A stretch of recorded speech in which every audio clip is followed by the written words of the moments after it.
What up, family? It is Friday, and like we always do about this time, we're coming at you. We're coming around the brown table where we break some bread, we drink some tea, we sip some tea, and we spill a little tea too.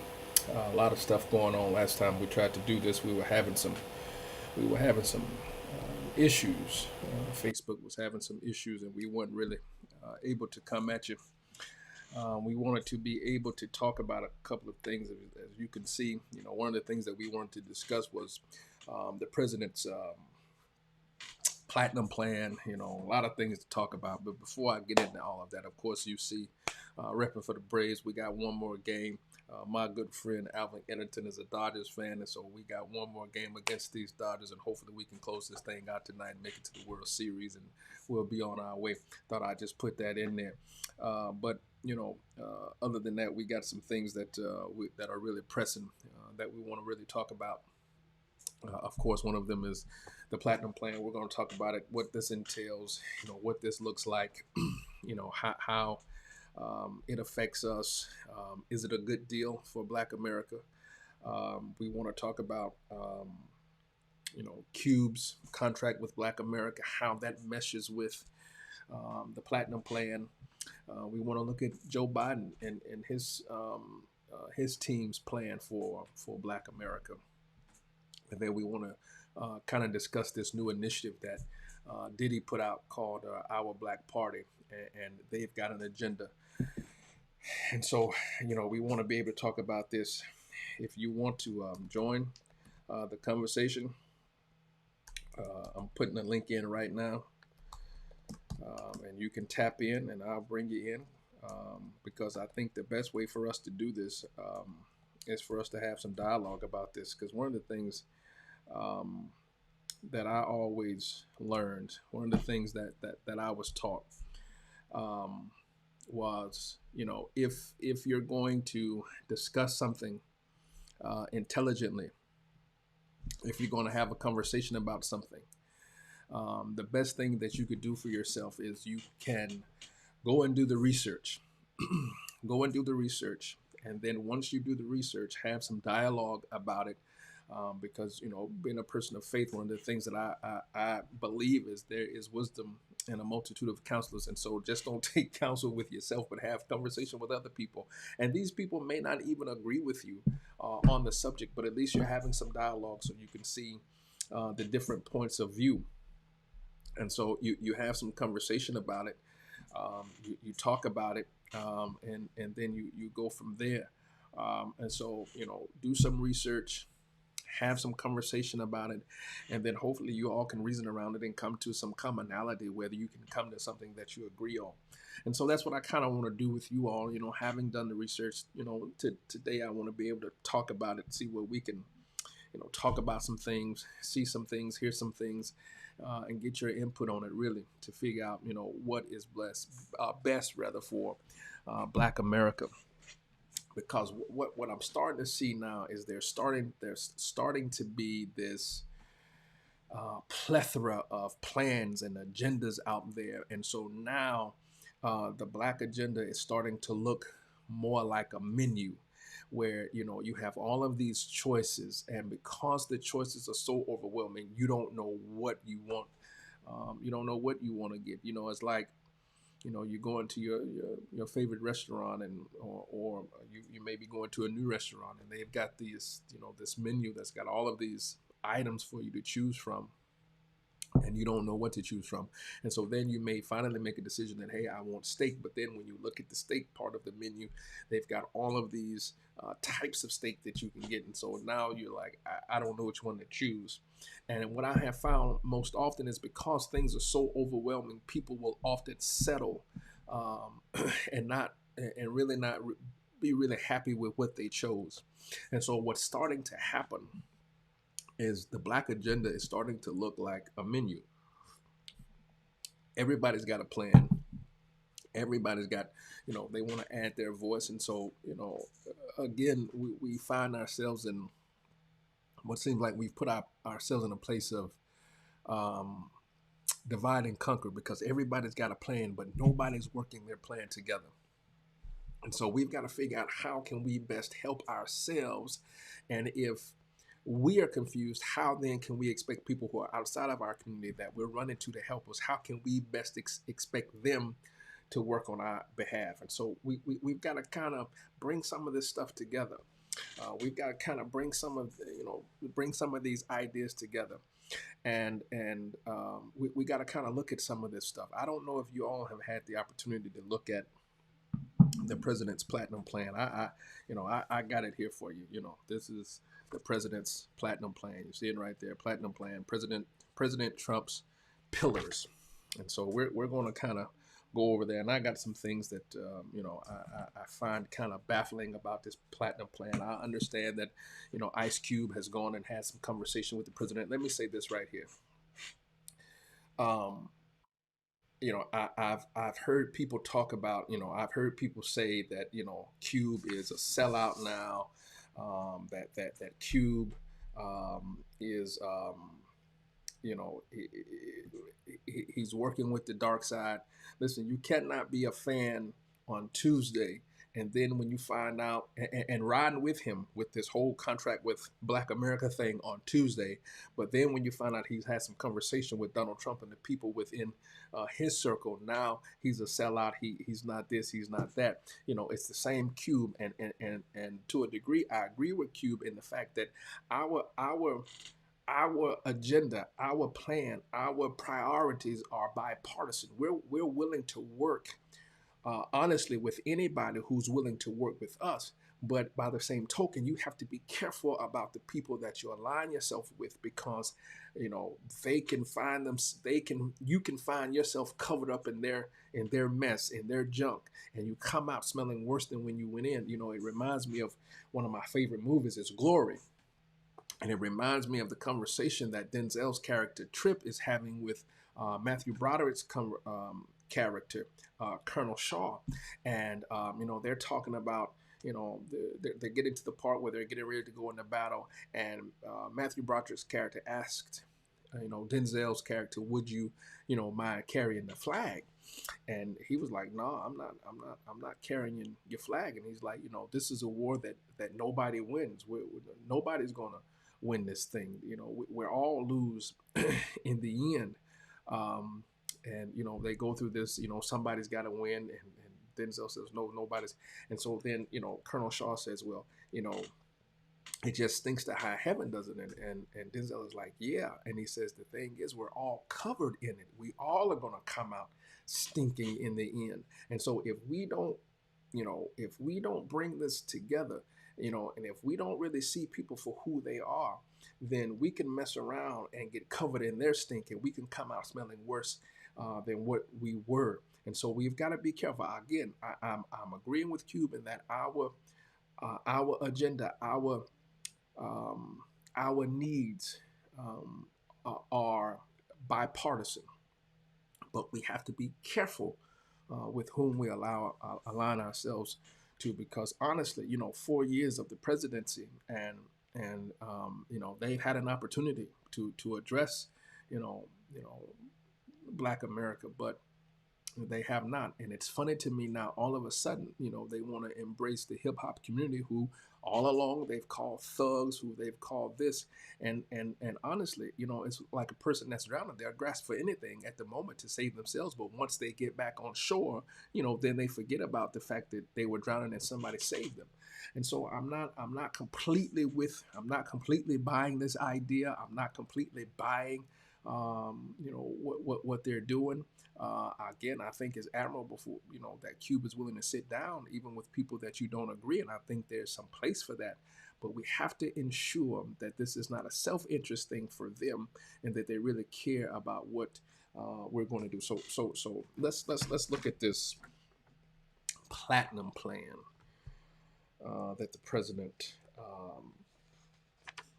gave, or that he has presented. Right. He's talking about 3 million new jobs for the Black community, creating 500,000 new Black-owned businesses, increase access to capital in Black communities by almost $500 billion, safe urban neighborhoods. I want you to listen to the language now. Safe urban neighborhoods with highest policing standards. Commit to working on a Second Step Act. Access to better education and job training opportunities. Give Black churches the ability to compete for federal resources for their community. Hey man, don't come on here hating. You see what it is. You already know what this is. Don't come on here hating. I don't say nothing when you do your your West Coast Wednesdays and your Dodger stuff. I listen to the message and I ride with you. We ain't gonna do this. I'm gonna ride with you, but you know what it is. Game 5 tonight. We'll see what's happening. Anyway, give Black churches the ability to compete for federal resources for their community. Bring better and tailored health care to address historic disparities. Immigration policy that protects American jobs. Advance home ownership opportunities. And enhance financial literacy in the Black community. We are at war, but we are not at war with each other. We're at war with people who are trying to destroy the Black community. How about that right there, Playboy? Onshoring manufacturing to advance jobs and develop opportunities for Black-owned businesses. So that is the Platinum Plan, right? Those are the things that the president wants you to believe that he is setting as his agenda for Black Americans. Now, I have some questions. I have some problems with this Platinum Plan because on its face, let's be honest, we've got to start from a place of honesty.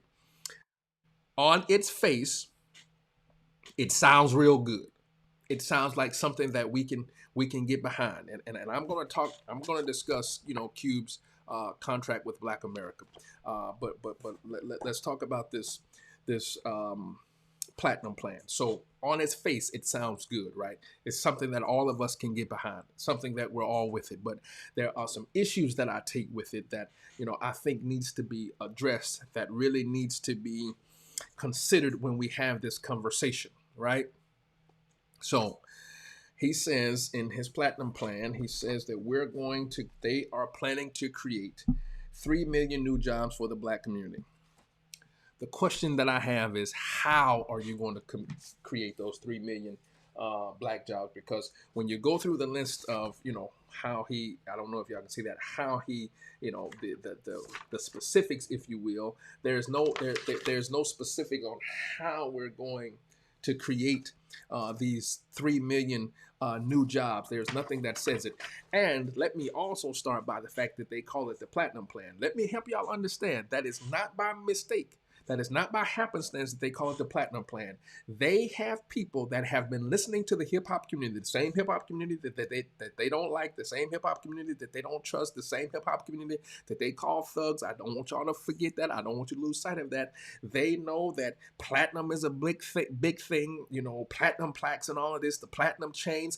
They know all of that. They understand that. So it is not by happenstance that they call it platinum, because this is the thing that they believe and they understand. Y'all are distracted by shiny stuff. So if we can distract you from the fact that we have not done anything for you for the last 4 years, we're going to call it the Platinum Plan, because we believe that platinum is the highest, it's the better. You're trying to get Black platinum. Before we found out about Black cards, we were trying to get platinum cards. So they understand, let's call it the Platinum Plan, because if we call it the Black Plan, that's going to sound, a little bit edgy, a little bit. So we're going to call it the Platinum Plan because they can at least understand platinum plaques and platinum chains. So we're going to go with the Platinum Plan, right? So let's start there first. This was not by mistake. Listen, Donald Trump is a failed businessman. I mean, his taxes has already shown that we understand that he's a failed businessman, but he is a master at marketing, right? He did not get to where he was because he was not a master at marketing. He is a master at marketing. So it is not by happenstance that this thing is called the Platinum Plan, right? So it's the Platinum Plan. And then in this Platinum Plan, because he wants to distract y'all, because they know we are distracted by shiny stuff, right? So we're going to create 3 million new jobs. The question is, how are you going to create these 3 million new jobs? And not only how are you going to create these 3 million new jobs, and what sector are these 3 million new jobs? Because if you are able to create 3 million new jobs, but those 3 million new jobs do not provide a living wage, do not provide benefits. They're continually in the service industry, in the hospitality industry. Then you're not really doing us any favors. We still are gonna have to struggle. We're still gonna have to scrape and borrow and beg. My question is, in your creating these 3 million new jobs, are you going to ensure that these 3 million new jobs have health care, that they have the benefits necessary? Are they going to have 401k plans? Are there going to be some stock options in some of these plans? Or are they going to be able to help the single mother where she can scale down from 3 jobs to 1 job? Because if you create 3 million new jobs and one person has to get 3 of them to make a livable wage, then we're still in the same position we are before you came up with this whole 3 million new jobs process anyway. These 3 million new jobs, will they provide an economic edge up for Black Americans? Will there be a tuition reimbursement? Will there be child care provided for these employees? These 3 million new jobs that you're going to create. Where are these 3 million jobs going to be created? Are they going to be created in the suburbs where now we have a transportation issue? Are they going to be created in the communities of color so that we can have access? Are you going to place them in those communities so that the persons in those communities can have access to those jobs, and the people in those communities are hired by those jobs in their communities? There are a lot of questions I have as it relates to this whole idea of 3 million new jobs, right? So what does this look like? What are you saying? Don't just throw out that we're going to create 3 million new jobs and you really don't have a plan about the how, the what, the when, and all of that, right? 3 million new jobs. So that sounds good on its face value, but there are deeper questions that we need to be asking, right? So the other thing that he says is we're creating 500,000 new Black-owned businesses, and I think that's fantastic. I think that's admirable, but I still have some questions about this 500,000 new Black-owned businesses, right? If you don't address the lending practices of the banks, if you don't address that, then how in the world are you going to help these Black owners, these 500,000 new Black entrepreneurs? How are you going to help them? Because if they have to go to lending institutions that don't lend to Black persons or make it hard for Black people to borrow money or to get loans, then how in the world are you going to create these 500,000? In order for you to create these 500,000 new business owners or these 500,000 new Black-owned businesses, you have to also address the lending practices. If you don't address the lending practices, then we're just spinning our wheels. All you can say is, hey, we created a policy for Black people to create 500,000 new businesses, but you didn't address the lending aspect. You didn't address the banking problem. You didn't address that, because we have to realize and understand, and we have to be true to the fact that every major system, that's why it's called systemic racism, every major system in America has racism built into it, because when it was established, it did not take into account the Black American. So if you're going to create these 500,000 new jobs, what are you going to do to ensure that lending institutions are catering to these new business owners? What are you going to do on that aspect? It says increase access to capital in Black communities by almost 500 billion. So when you look at this idea of increasing this $500 billion, when you really tap into it, when you really drill into it, when you really look into it, the actual idea deals with infrastructure, right? It deals with infrastructure spending and not really Black businesses. When they talk about this $500 billion that they're going to give or have access to Black communities, they're talking about infrastructure. I want you to understand that. Honestly, they're talking about infrastructure. They are not talking about Black businesses within themselves. Don't get that confused. They're talking about, do your research, read it, look for it, Look at it here in you know in this plan. This is 500 billion as it relates to infrastructure. Um, that they're going to talk about, not necessarily money that will be poured into black businesses themselves. Don't get distracted by the platinum. Don't get distracted by the shiny stuff, because they are using that to distract you from what's really going on, right?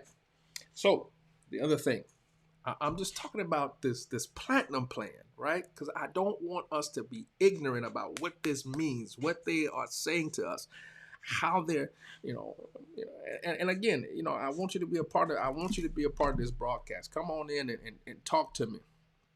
Let me know what you're talking about. There's the link. The link is in the comments. Go scroll in, tap in, and let's talk. Right. So this safe urban neighborhoods with highest police standards. Right. So I want you all to hear the language. Don't get distracted.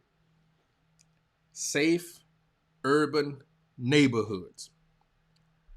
He already told the sweet, innocent white woman that he is not letting them put their projects in their neighborhoods. So in order to keep them out of their neighborhoods, they're going to create safe urban neighborhoods. Now, mind you, I'm trying to figure out how in the world are you going to create safe, because it says safe urban neighborhoods with the highest policing standards. Hear what is being said. They are going to ensure that you stay in place, right? You can't go to the suburbs. They're going to ensure that you stay in place. And in your staying in place, they're going to ensure that they put more police in your area to keep you in your place. Y'all are not listening.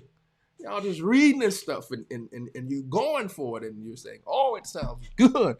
But that means I'm going to keep you in your place. And then I'm going to put police in that place to ensure that you're in your place. And with this highest police standards, I'm going to talk about that in a minute. But they want you in the urban areas because they don't want you going to the suburban areas. They don't want you living in those neighborhoods. They don't want you living in those subdivisions, because you're bringing the property value down. They want to ensure that when they go and show houses, that nobody looking like me and you will come out of the house, unless of course we in there clean.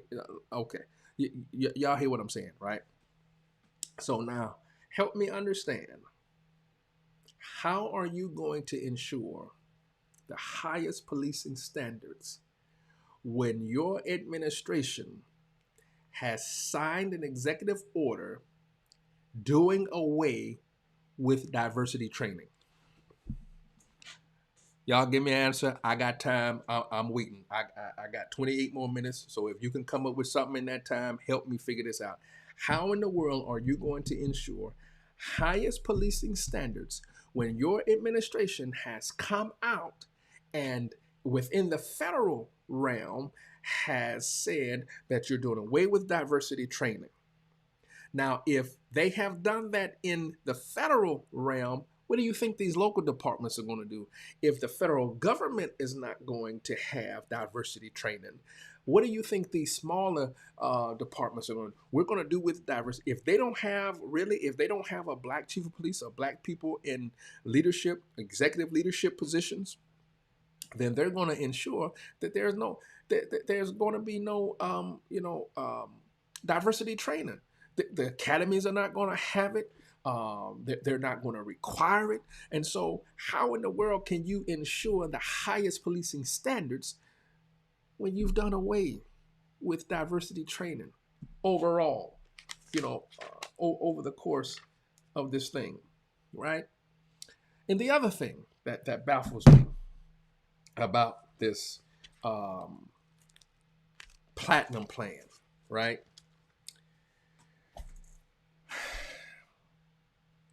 How are you creating a plan for Black America? Now, mind you, he met with Cube. I'm good. Or Cube met with him. And I'm telling y'all, because a lot of people are saying, this was a chess move on Cube's part, and I'm gonna tell you, I'm still riding with Cube. I hadn't lost any respect for him because again, our agenda, our justice is bipartisan. We're gonna work with whoever wants to work with us to help us to get to where we need to be. Um, but by the same token, how are you meeting with Cube, but you refuse to meet with the NAACP? I'll wait. Y'all help me out when you get to it now. When you help me, when you have an idea, you let me know.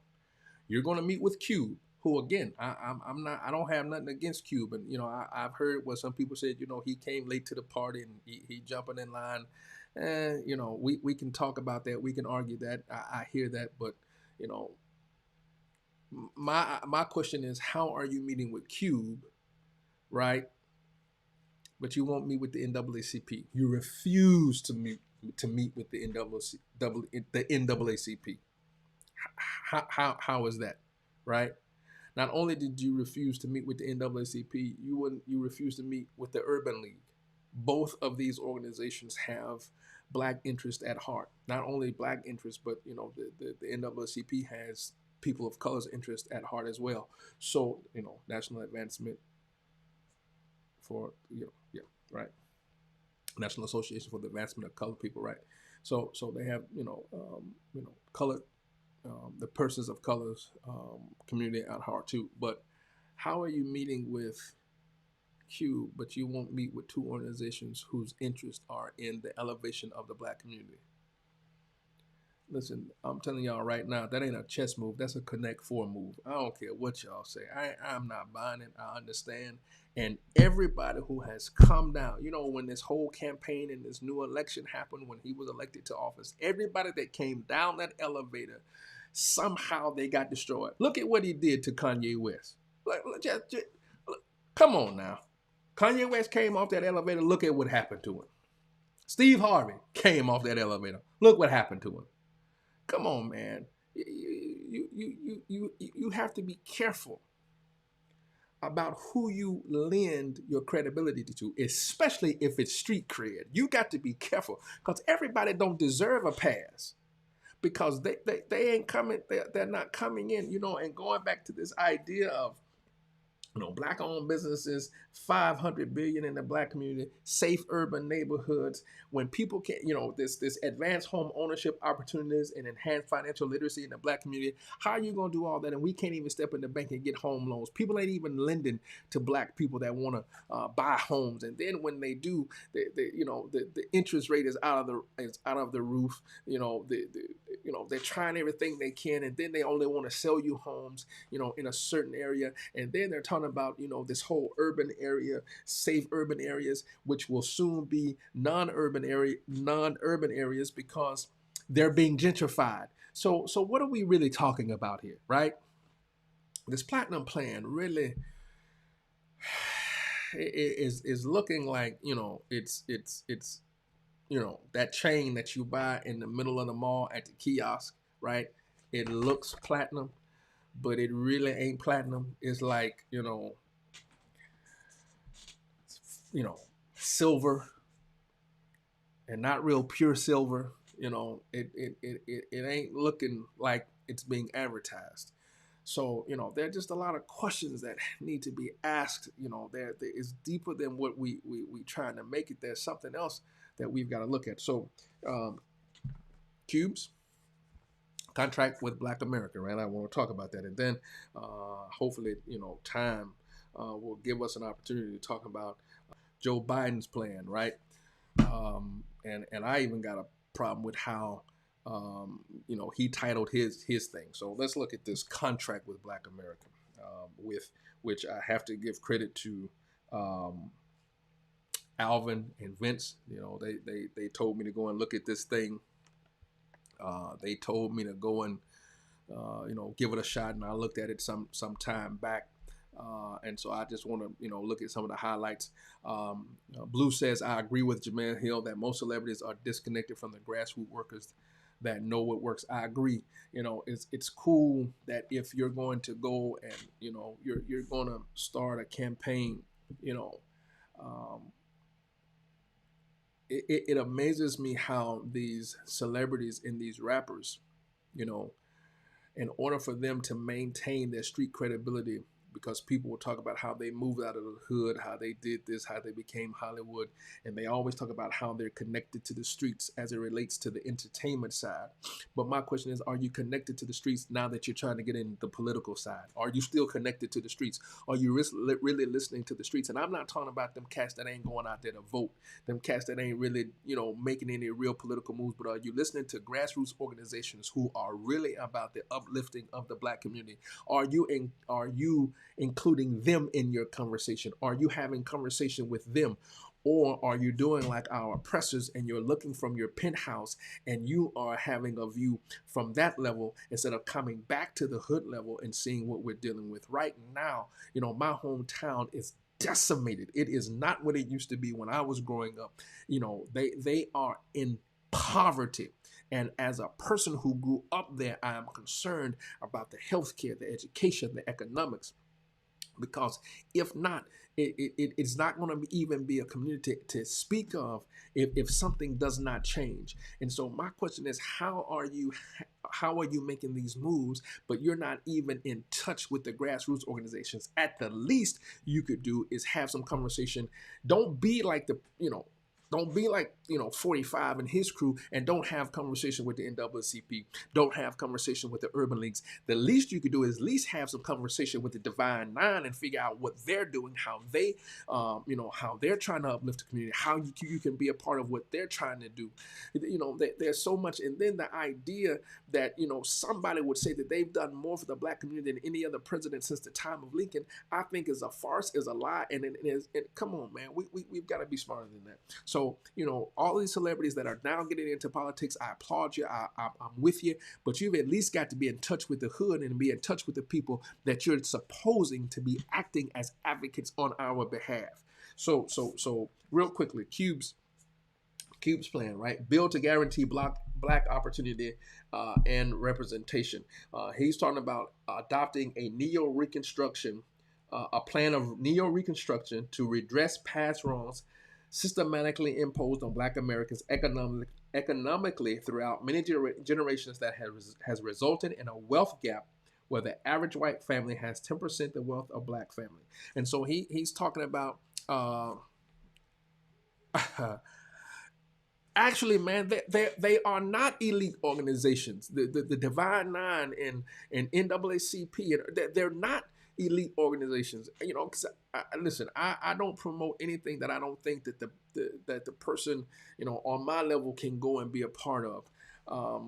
Because listen, I ain't got a lot of bags. I ain't got a whole lot of money. I'm not the smartest dude. And so I don't and I've got plenty of family members and friends who are members of the Divine Nine. They're really not elite. I know some grimy people that are part of these organizations. I don't know if I would say they're the talented 10th. I mean, I cannot say that may have been how they started, but I don't think that they are that now. Really, I don't believe that. I don't know if I can fully support that idea, that they're elite or that they're the talented 10th, because I still think that a lot of them on their basic level are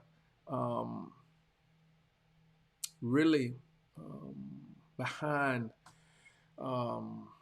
the black community at a grassroots level. But I hear that. I hear that. We can have some conversation surrounding that. I can hear that. I can hear that. Right. So Bill, he says, to guarantee black opportunity and representation. Again, when we talk about the platinum plan, this thing that they're going to do all of this lending, these black businesses and all that. Number two on Cube's contract with America is there's got to be black lending reform. That's absolutely true. Um, and I would tell you that you have to put more reserves. It could be, maybe it is, man. But in the South, man, I think it's kind of they are kind of grassroots. Maybe in Cali it is, they are elite, and if that's true, then that is a shame, really, right? So black lender reform, I would tell you, not only should there be black lending reform, but there should be an infusion of reserves into black-owned banks. Yeah, I would ask y'all to do some research. I know Killer Mike just created, I think it's an online bank. I would ask you to go and do some research on that. See if that's a place where you would be willing to invest some of your dollars. I did do some research. So the name of the bank is skipping, it's skipping my mind at the moment. But I looked behind. I see some premises behind it that I think are good. And so I would tell you that there's got to be an infusion of cash within black-owned banks.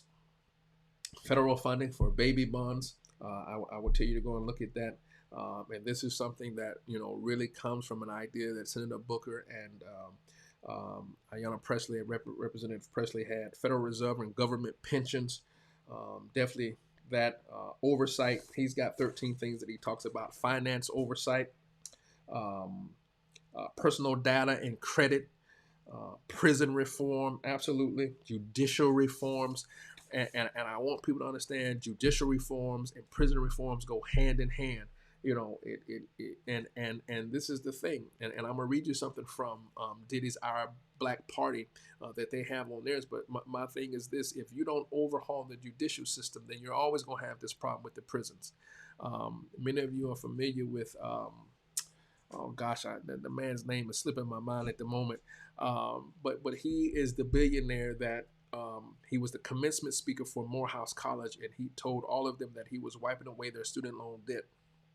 Well, of course, he was under investigation by the IRS, right? And he owed like $143 million. And he came to an agreement with the IRS and the Department of Justice where he was able to skip prosecution, and he was able, he's got to pay the money that he owes.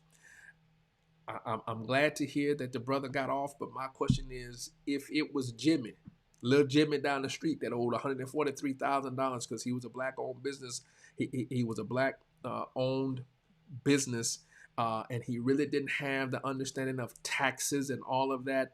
He didn't really understand how to operate his business, and he owed the IRS $143,000. Would he be able to make a deal with the Department of Justice where he could avoid prosecution and he could pay back the money that he owes? Would Lil Jimmy be able to do that? Or is it because he was able to speak their money, and was there a deal made behind the scenes that we didn't see, that he was able to, 30 pieces of silver us? I'm just asking questions. I don't know. I'm just asking questions, right? And so there's got to be some prison and judicial reforms. Not only that, number 9, a Police Reform Act. Absolutely, we got to do some things to reform police. FCC license of public airwaves. I like this. Let me tell you what this says. Number 10 on his list. This is Cube's Black Agenda, contract with Black America. Yeah, Blue, you're right. Maybe if Eric Holder was in position, maybe Lil Jimmy would have a leg to stand on. I'm not sure. I'm just guessing, right? But the FCC license of the public airways broadcast networks will be required to air black-produced content equal to 20% of the total content on the network as measured by time. So, in other words, there's got to be more black programming, whether it be radio or television. Because think about it, what major news organization on television speaks to black issues, speaks to black interest? Where can you go to find news that really speaks to black American needs? Cube, put out a tweet that he was banned from CNN, right? And when they had contacted him to have an interview, but when they found out that he had this deal with the Trump administration, they canceled his spot on Cuomo's broadcast, and so he went over and had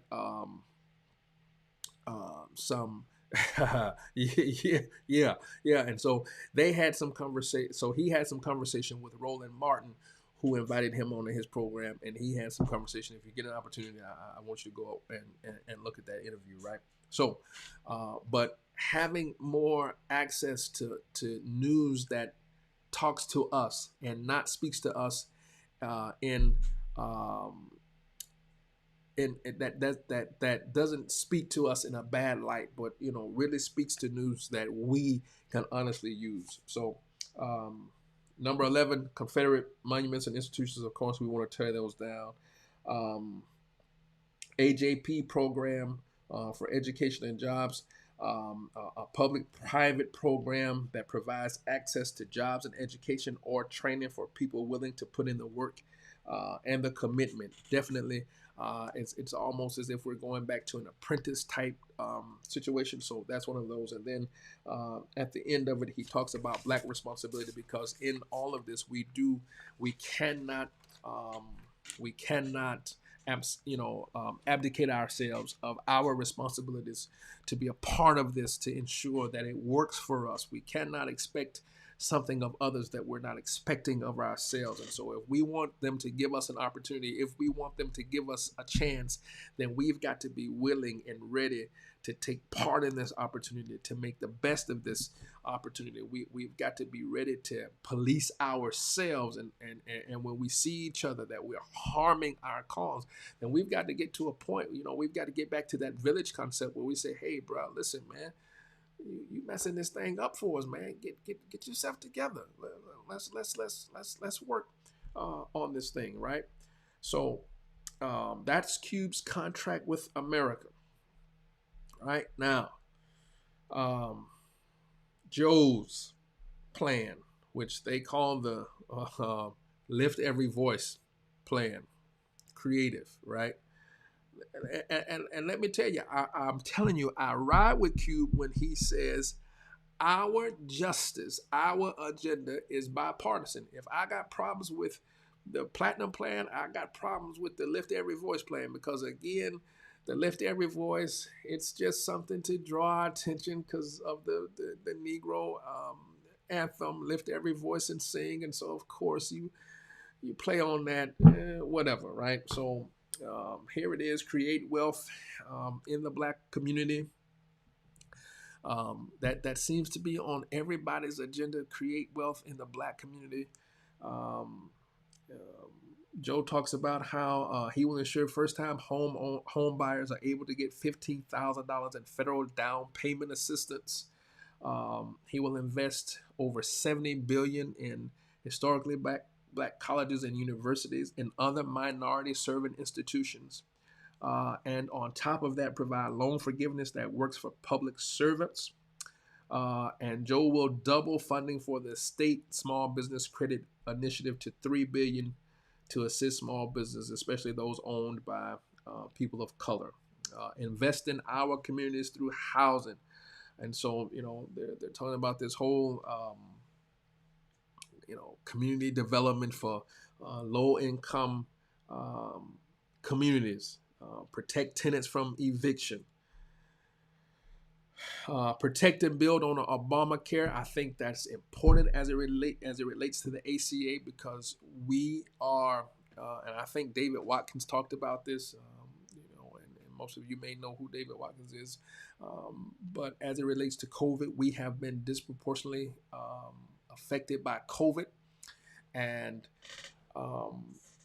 There are some after effects that happen to people that have COVID. For some people, there are some long-term health issues that happen, and if the current administration is successful in their dismantling of the ACA or Obamacare as it relates to pre-existing conditions, the after effects of having been infected with COVID, there can be some long-term health issues, and COVID becomes a pre-existing condition that healthcare will not cover. And so we've got to listen, man. I'm telling y'all, this is a dirty game. We have to understand and see what's happening right now. They wrapped up this thing with this whole judicial, the Supreme Court nominee, and all that she's done, and they want to talk about this court packing. When it has been their agenda to pack the courts with conservative judges. And these are lifetime appointments. And so they're going to put people that's going to side with them as it relates to repealing and undoing the ACA, especially as it relates to pre-existing conditions. And if we're not careful, the COVID will become a pre-existing condition because it has other health ramifications. And so I'm just telling y'all, man, understand what this thing is about. And so, Joe says he's going to protect and build on Obamacare or the ACA. Invest in our students and educators. Support education beyond high school. He's talking about doing that. Invest in a clean energy revolution and environmental justice. I want us to understand that environmental reform, environmental justice, it is imperative to our community, because I'm going to tell y'all something. I don't know if y'all know this or not, but a lot of your waste sites, a lot of your power plants, and a lot of your oil sites and all of those things, they're located in low-income communities, right? So that environmental stuff, it affects us. That's why we come up with these, all of these cancers and all of this stuff, because those type of things are in our communities. So this environmental cleanup stuff, it really is, it really is pertinent to our posterity. Make a transformational reinvestment in our country's infrastructure. I do think that is valuable. It says to tackle poverty, he will support applying Congressman James Clyburn's 10-20-30 formula to all federal programs, which will allocate 10% of funding to counties where 20% or more of the population has been living below the poverty line for the last 30 years. And so in this infrastructure deal, there is, rebuilding roads, taking care of roads, having internet access, because think about the number of kids who are living in low-income neighborhoods who are trying to go to school virtually but don't have access to internet. It is nearly unfathomable for me to believe and for me to conceive that there are homes of people living right now in 2020 that don't have access to Wi-Fi or internet access. That's nearly unfathomable for me. He says, strengthen the right to vote, strengthen America's commitment to justice, end violence against women.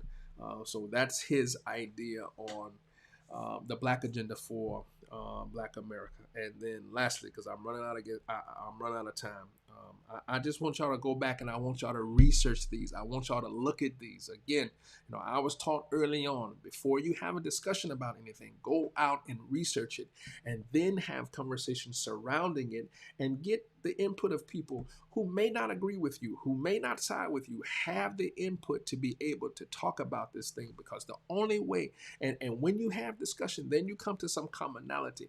And my thing that, like I said at the top of the broadcast, is this thing that is starting to look like a menu for the agenda for Black America. There's so much to choose from, to the point that we don't choose anything. And what happens is we get analysis paralysis. We get stuck because we're trying to figure out all of this, to the point that we don't do anything. And so what would work best for us is if Cubes talked to Trump, and he's got his his contract with Black America, and now Diddy has Our Black Party, which he believes we can't rely on. We can't rely on the Democrats or the Republicans. So we've got to have a third party option, which is ours, and their agenda is defunding the police. I don't have time to go through all the particulars. Let me see if I can put the link here in the comments, right? Our Black Party, right, agenda: defunding the police, guaranteed income for all, address racism in healthcare, grow Black businesses, the 1,000 statewide equity officers. And I like the idea of the 1,000, and what that idea is: have 1,000 persons that are ready to take part in government at all levels, national, state, local, 1,000 persons that they put into governmental positions to help push forward the agenda. So statewide equity officers, high quality and affordable education, legalize marijuana, build intergenerational wealth. So here we are. We've got all of these people that have this plan. They've got this idea, and my thing is, just look at the number of links we've put up. Alvin put up Joe Biden's plan. Here's Cube's contract with Black America. Here's Our Black Party and their agenda. Again, this platinum plan for Black Americans, right? And so you've got all of these plans. You've got all of these ideas, and we have to try to now go out and figure out which plan is for us. And can I tell you, we're all going to get in different camps. We're all going to be divided. And so it all comes back to we're going to be divided. And the best way to conquer a people is to divide them. We need to come up with all of these different plans. Somebody needs to come together and say, listen, we have all of these things that are laid out. If we really care about Black America, it does not matter if you're on the blue or the black or the red side. Let's all bring it together to have one plan that benefits Black Americans, so that they can thrive in this economy, in this country. So folks, go out and do your research. There are many things out there. We've got work to do. The vote is coming, so make sure you get out there and vote. Make sure you get out there and get informed. Don't just look at the candidates. Read the local bills that are on your ballots. Get out there and vote, because election day is coming, and you need to ensure that your voice is heard. If you do not make your voice heard at the ballot, then there's not much you can say after the election is over. And so go out, make your voice heard, make your vote count, ensure that you get in and let them know that you are concerned, and then get involved somehow within your community to ensure that we change what is happening. Also, if we're going to talk about Black Lives Matter, I want us to understand, and I'm closing with this, I want us to understand that it's not just Black lives in America that matter. It is Black lives that matter all across this nation. And so right now, there is a situation in Nigeria that is happening with the special anti-robbery forces. And if you've seen the idea of End SARS, that's what it's all about. They are killing Africans. They are extorting Africans. They are raping African women. And so Black Lives Matter, whether it's on this continent or on the mother continent. Black Lives Matter. And we are not happy with police brutality wherever it happens. And so we stand with our brothers and sisters in Nigeria, and we hope that there can be some resolution to what is happening.